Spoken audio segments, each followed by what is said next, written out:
हम लोग body fluid and circulation में अब WBC की बात करते हैं, जो हम लोग फॉर्म्ड एलिमेंट में बात पढ़ रहे थे। तो ये जो WBC होता है ये कलरलेस होता है। क्यों कलरलेस होता है? क्योंकि इसमें हीमोग्लोबिन नहीं पाई जाती है और ये इसमें न्यूक्लियस प्रेजेंट होता है और most of the cell organelles भी प्रेजेंट होती हैं। और ये रिलेटिवली लेसर होता है। रिलेटिवली मतलब किसके रिलेट में, किसके रिस्पेक्ट में?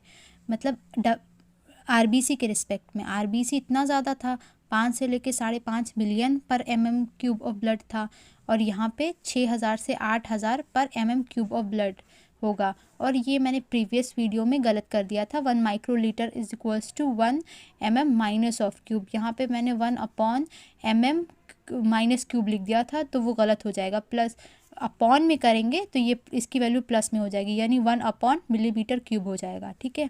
और अडल्ट में ये रेड बोन मैरो के अंदर बनती है और ये शॉर्ट लिव्ड होती है, यानी 120 दिन तक ज़िंदा नहीं रहती RBC की तरह, इसकी शॉर्ट लाइफ स्पान होती है। और ये क्वेश्चन आ सकता है RBC से और WBC का रेशियो ब्लड में, तो 600:1, क्योंकि वो 5 से 5.5 मिलियन पर माइक्रोलीटर ऑफ ब्लड प्रेजेंट था और ये 6000 से 8000 प्रेजेंट है, तो ये रेशियो याद रखिए। और ये एक डायपेडिसिस मूवमेंट शो करती है, यानी एक प्रॉपर्टी शो करती है। डायपेडिसिस का मतलब होता है कि जब ब्लड पास करता है कैपिलरी के अंदर, जो तो छोटे छोटे स्पेस से ये जो है अपने आप को स्क्वीज़ कर लेते हैं, यानी मतलब अपना शेप एकदम सिकोड़ लेते हैं और वहाँ से जाते हैं और फिर उसको बैक्टीरिया के फॉरेन एलिमेंट को खा करके ख़त्म कर देते हैं। देखिए लिखा है property of squeeze so that pass through capillary cell to reach tissue space where they destroy the bacteria. अब ये WBC 2 तरीके के होते हैं, ग्रैन्युलोसाइट और एक ग्रैन्युलोसाइट। ग्रैन्युलोसाइट मतलब ग्रैन्यूल्स, नाम से ही समझ में आता है नहीं, दाना। ग्रैन्यूल्स का मतलब होता है दाना, ये दाना कंटेन करते हैं और उन दाने के अंदर भी केमिकल्स भरा हुआ होता है। और ये 3 तरीके के होते हैं दाने वाले WBC। न्यूट्रोफिल्स ये सबसे ज़्यादा प्रेजेंट होते हैं, टोटल WBC जितना भी होता है उसमें सबसे ज़्यादा न्यूट्रोफिल होते हैं।